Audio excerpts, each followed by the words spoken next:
आज हम बात करने वाले हैं विटामिन्स के बारे में। विटामिन्स क्या होते हैं, विटामिन्स के यूजेस क्या हैं, इनकी कमी से कौन कौन से रोग होते हैं। तो चलिए दोस्तों वीडियो को स्टार्ट करते हैं। विटामिन्स दोस्तों एक प्रकार के कार्बनिक यौगिक होते हैं और शरीर के सामान्य मेटाबॉलिज्म। अब मेटाबॉलिज्म क्या होता है दोस्तों, तो जितनी हमारे शरीर में जितने भी टाइप की रिएक्शंस होती हैं वो सारी किसके अंदर आते हैं, मेटाबॉलिज्म के अंदर आते हैं। और शरीर की वृद्धि और शरीर के विकास के लिए विटामिन्स क्या होते हैं, अति आवश्यक होते हैं। शरीर को इन विटामिन्स की दोस्तों बहुत ही कम मात्रा में आवश्यकता होती है और शरीर को भोजन के द्वारा ये प्राप्त हो जाते हैं। इन विटामिन्स के अभाव में दोस्तों व्यक्ति जो होता है अनेक रोगों से क्या होता है, पीड़ित हो जाता है। दोस्तों अब हम बात कर लेते हैं क्लासिफिकेशन ऑफ विटामिन्स के बारे में। तो सबसे पहले हमारे पास है वाटर सॉल्युबल विटामिन्स, आप देख सकते हैं। और हमारे पास सेकेंड में क्या है, फैट सॉल्युबल विटामिन्स।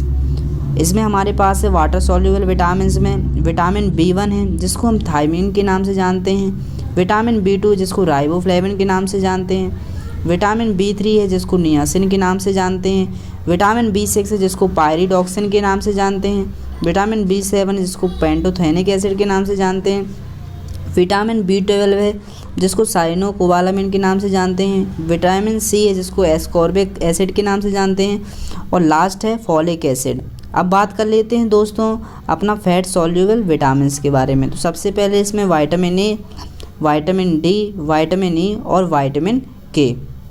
दोस्तों सबसे पहले विटामिन से हमारा वाटर सॉल्युबल विटामिन्स, ठीक है दोस्तों, जिसमें सबसे पहला विटामिन विटामिन B1 जिसको हम थायमिन के नाम से भी जानते हैं। तो ये दोस्तों क्या होता है, विटामिन कॉम्प्लेक्स ग्रुप का क्या है, एक विटामिन है, ठीक है ना दोस्तों। और यह जो विटामिन्स होता है दोस्तों ये कार्बोहाइड्रेट के मेटाबॉलिज्म में कोएंजाइम यानी सहकारक की क्या करता है दोस्तों, भूमिका अदा करता है अपने। और ये क्या करता है दोस्तों, कार्बोहाइड्रेट और लिपिड से क्या करता है दोस्तों, एनर्जी निकलवाता है और हमारे शरीर को क्या करता है दोस्तों, एनर्जी प्रोवाइड करवाता है। और जो इससे कार्बन डाइऑक्साइड निकलती है दोस्तों उसको क्या करता है दोस्तों, रिमूव करता है। दोस्तों विटामिन B1 जिसको हम थायमिन भी कहते हैं, इसकी कमी से हमको बेरी रोग हो सकता है, हमारी लॉस ऑफ मेमोरी हो सकती है, कन्फ्यूजन हो सकता है और डिमेंशिया भी हो सकता है। डेली रिक्वायरमेंट की बात करें तो 1 से 2 mg तक हमको इसको देने की आवश्यकता हमको इसकी होती है। इसके यूजेस की बात कर लेते हैं दोस्तों। तो प्रेगनेंसी में इसका यूज किया जाता है, ठीक है ना। प्रेगनेंसी के दौरान ये इसकी कम शरीर में ये कम मात्रा में उपस्थित होता है, इसलिए विटामिन B1 को प्रेगनेंसी में भी लिया जाता है। लैक्टेशन, अगर महिला दूध पिला रही है बच्चे को तो उसमें भी महिला के अंदर होना चाहिए, तब तो वो अच्छे से माने उसका मिल्क प्रोडक्शन अच्छे से हो पाएगा। इन्फेंट्स में प्रोफाइलैक्टिक के केस में भी यानी रोग निरोधक के रूप में इसका प्रयोग किया जाता है। जो लोग ज़्यादा शराब करते हैं उनको क्या हो जाता है, कभी कभी पेरिफेरल न्यूराइटिस हो जाता है। किसकी कमी से होता है, वो विटामिन B1 की कमी से होता है। तो उसमें भी उस केस में भी विटामिन B का बहुत ज़्यादा यूज किया जाता है। और डिमेंशिया, इसकी कमी से डिमेंशिया भी हो सकता है, यानी बुद्धि का जो विकास है वो कम मात्रा में कम होता है ना। बुद्धि जो होता है डेवलप नहीं रह पाती, अगर डेवलप हो भी गई है तो अगर ये इसकी कमी हो जाती है तो बुद्धि सही से काम नहीं करती। सोर्सेस की बात कर लेते हैं दोस्तों। तो ग्रीन वेजिटेबल्स में, हरी सब्जियों में ये पाया जाता है, अंडे में पाया जाता है दोस्तों, मांस में पाया जाता है, सेम में पाया जाता है जिसको पीस भी बोलते हैं, बीन में पाया जाता है, कैरल्स में जिसको अनाज कहते हैं, दाल में पाया जाता है और राइस में ये पाया जाता है। विटामिन B2 की बात कर लेते हैं दोस्तों, जिसको राइबोफ्लेविन विटामिन भी कहते हैं, ठीक है ना। ये विटामिन B कॉम्प्लेक्स ग्रुप का विटामिन है दोस्तों। और ये क्या करता है, एनर्जी हमको प्रोड्यूस करवाता है। किससे करवाता है, कार्बोहाइड्रेट और फैट से।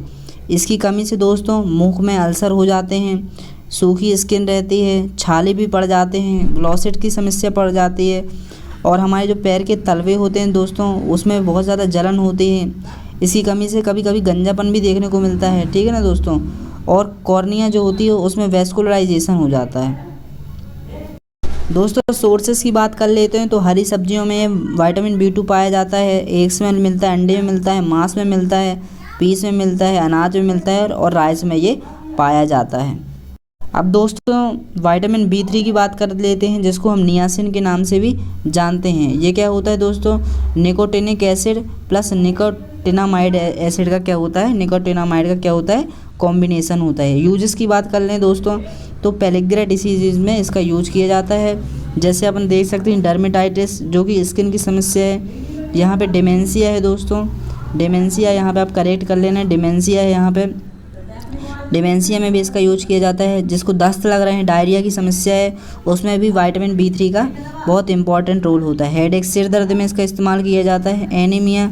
एनीमिया में भी इसका इस्तेमाल किया जाता है। इंसोम्निया यानी नींद की समस्या में भी इसका इस्तेमाल किया जाता है। हेल्यूसिनेशन में भी इसका इस्तेमाल दोस्तों किया जाता है। जो लोग मक्का, जिसको मेज बोलते हैं, मक्का खाते हैं, उनमें विटामिन B3 पेलिग्रा डिसीज़ हो जाती है। जो लोग पुराने ड्रिंकर हैं उसमें भी क्या हो जाती है, पेलिग्रा डिसीज़ हो जाती है। तो उस समय हमको क्या लेना चाहिए, विटामिन B3 लेना चाहिए। और पेलिग्रा डिसीज़ में दोस्तों सबसे अहम भूमिका ये है कि लीवर जो होता है वो क्या होता है, हार्ड हो जाता है। और लीवर में जो दोस्तों लिपिड की मात्रा जितनी रहना चाहिए उतनी कम हो जाती है। इसलिए हमको विटामिन B3 पूरी मात्रा में लेना चाहिए। दोस्तों हमारे पास अगला विटामिन है विटामिन B6, जिसको हम पायरिडॉक्सिन के नाम से भी जानते हैं। इसका यूज किस में किया जाता है, पेरिफेरल न्यूराइटिस जो कि मस्तिष्क से संबंधित बीमारी होती है, ग्लॉसिट में इसका इस्तेमाल किया जाता है। एनीमिया के केस में भी इसका इस्तेमाल किया जाता है। स्किन की समस्या जिसको डर्मेटाइटिस कहते हैं उसमें भी इसका इस्तेमाल किया जाता है। मेंटल कन्फ्यूजन अगर हो जाती है, मेंटल रिटार्डेशन अगर हो जाता है, ठीक है ना, फिजिकल रिटार्डेशन यानी शारीरिक कमजोरी हो जाती है, वीकनेस रहती है, मॉर्निंग सिकनेस में भी इसका इस्तेमाल किया जाता है। डेली रिक्वायरमेंट की बात कर लेते हैं दोस्तों तो 1.6 से 2.0 mg तक हमको डेली रिक्वायरमेंट में इसको लेना चाहिए। अब दोस्तों बात कर लेते हैं विटामिन B7 की, जिसको हम पेंटोथेनिक एसिड के नाम से जानते हैं। तो इसका यूज किस में करते हैं दोस्तों, जैसे स्ट्रेप्टोमाइसिन की जैसे टैबलेट आती है, अगर उसकी टॉक्सिसिटी ओवरडोज हो गई है स्ट्रेप्टोमाइसिन, तो उसकी टॉक्सिसिटी बढ़ जाती है, जिसके कारण हमको विटामिन B7 की आवश्यकता पड़ जाती है। फटीग, शरीर में मेरे को थकान लग रही है तो इसकी कमी, विटामिन B7 की कमी हो सकती है। अगर एब्डोमेन यानी पेट के हिस्से में क्या हो जाती है, क्रैम्प्स पड़ जाते हैं, तो हमको विटामिन B7 लेना चाहिए। कभी कभी हमारे अंदर पेट फूलता है तो वो विटामिन B7 की कमी से हो सकता है, तब उस केस में हम विटामिन B7 का यूज करते हैं। रियूमेटॉइड अर्थराइटिस, घुटने की समस्या जो होती है अर्थराइटिस, उसमें भी इसका इस्तेमाल किया जाता है। नोज़िया, अगर शरीर में घबराहट होती है, और कभी कभी उल्टी भी इसकी कमी से बहुत होती हैं, इसलिए इसका इस्तेमाल किया जाता है। डेली रिक्वायरमेंट की बात कर लेते हैं दोस्तों तो 5 mg तक हमको इसको दिन में लेना चाहिए। सोर्सेस की बात कर लेते हैं दोस्तों तो ये ग्रीन वेजिटेबल्स यानी हरी सब्जियों में पाया जाता है, दूध में पाया जाता है, पीनट में पाया जाता है, यीस्ट में पाया जाता है, दाल में पाया जाता है, राइस यानी कि चावल में पाया जाता है, और ये गेहूँ तो कोई खाता नहीं है, गाय वगैरह खाते हैं। आटे, गेहूँ के आटे में पाया जाता है। गेहूँ तो आटा पिसवा के अपन खाएंगे तो आटे में पाया जाता है। दोस्तों हमारा अगला विटामिन है विटामिन B12, जिसको हम साइनोकोबालामिन के नाम से जानते हैं। इसकी जो सिंथेसिस है दोस्तों, ये प्राकृतिक रूप से किसके अंदर होती है, माइक्रो ऑर्गेनिज्म यानी सूक्ष्म जीव के अंदर ये पाया जाता है नेचुरल रूप से, जिसका यूज किसके द्वारा कर लिया जाता है, एनिमल के द्वारा कर लिया जाता है, और प्लांट के द्वारा इसका इस्तेमाल कर लिया जाता है।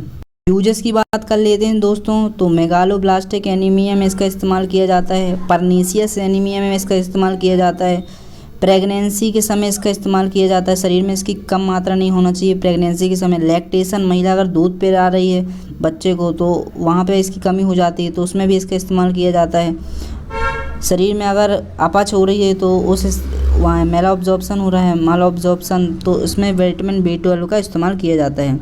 और सबसे अहम बात ये है दोस्तों इसमें कि न्यूट्रिशन और ग्रोथ के लिए भी इसका इस्तेमाल किया जाता है। और सेल के रिप्रोडक्शन, अगर सेल को खाना नहीं मिलेगा तो वो कैसे अपना रिप्रोडक्शन कैसे करेंगे, तो उस सेल को रिप्रोडक्शन करने के लिए विटामिन B12 की आवश्यकता पड़ती है।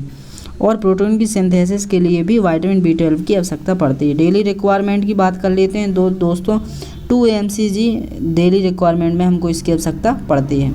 सोर्सेस की बात कर लेते हैं दोस्तों तो अंडे में पाया जाता है, मछली में पाया जाता है, मांस में पाया जाता है, और अंडे की जो जर्दी होती है उसमें भी ये पाया जाता है। दोस्तों हमारे पास अगला विटामिन है विटामिन सी, जिसको हम एस्कॉर्बिक एसिड के नाम से भी जानते हैं। यह विटामिन बोन मैरो की सिंथेसिस को क्या करता है दोस्तों, उत्तेजित करता है। इसलिए यह कार्टिलेज, बोन, टीथ के विकास में क्या होता है दोस्तों, आवश्यक होता है और घाव भरने में क्या होता है दोस्तों, हमारी सहायता करता है। इसके अलावा दोस्तों यह विटामिन आयरन के जो अब्जॉर्प्शन होता है दोस्तों, उसमें हमारी क्या करता है दोस्तों, महत्वपूर्ण भूमिका निभाता है, सहायता करता है। दोस्तों विटामिन सी का यूज किस में किया जाता है, स्कर्वी डिसीज़ में इसका इस्तेमाल किया जाता है, एनीमिया के केस में इसका इस्तेमाल किया जाता है, कैंसर के केस में भी इसका इस्तेमाल किया जाता है दोस्तों, और कभी कभी जुकाम जब हो जाता है ना, तब इसका इस्तेमाल किया जाता है। डेली रिक्वायरमेंट की बात कर लेते हैं दोस्तों, तो 50 से 60 mg तक इसकी डेली रिक्वायरमेंट हमको होती है। विटामिन सी दोस्तों हमको टमाटर में, हरी सब्जियों में और साइट्रस फ्रूट, इनमें हमको ये विटामिन सी मिल जाता है। लास्ट वाटर सॉल्युबल विटामिन है दोस्तों अपना फॉलिक एसिड। ये क्या करता है दोस्तों, रेड ब्लड सेल की प्रोडक्शन में हमारा ही क्या करता है, हेल्प करता है, ठीक है ना दोस्तों। और इसका जो एब्जॉर्प्शन है दोस्तों स्मॉल इंटेस्टाइन की किस में होता है, जेजुनम वाले भाग में होता है। डेली रिक्वायरमेंट की बात कर लेते हैं दोस्तों, तो 50 माइक्रोग्राम इसकी हमको डेली रिक्वायरमेंट होती है। यूज की बात कर लेते हैं दोस्तों, तो माल एब्जॉर्प्शन में इसका इस्तेमाल किया जाता है। जो महिला प्रेग्नेंट होती हैं उसमें भी इसकी कमी हो जाती है तो इसका इस्तेमाल किया जाता है। इन्फेंट्स में, छोटे बच्चों में इसका इस्तेमाल किया जाता है, और मेगालोब्लास्टिक एनीमिया में भी इसका इस्तेमाल किया जाता है। दोस्तों सोर्स की बात कर लेते हैं, तो लीफी ग्रीन वेजिटेबल्स यानी पत्तेदार हरी सब्जियों में ये पाया जाता है, दूध में पाया जाता है, मांस में पाया जाता है, पालक की जो भाजी होती है उसमें पाया जाता है, बीन में पाया जाता है, और अनाज में ये पाया जाता है। दोस्तों अब हम बात कर लेते हैं फैट सॉल्युबल विटामिन की, ठीक है ना दोस्तों। तो दोस्तों विटामिन ए यहाँ पे अपन को दिख रहा है, विटामिन ए जिसको हम रेटिनोइक एसिड के नाम से जानते हैं। यूजेस की बात कर लेते हैं दोस्तों इसकी, तो विज़न, दृष्टि अगर हमारी कमज़ोर हो जाती है तब इसका इस्तेमाल किया जाता है। ग्रोथ और रिप्रोडक्शन में भी इसका इस्तेमाल किया जाता है।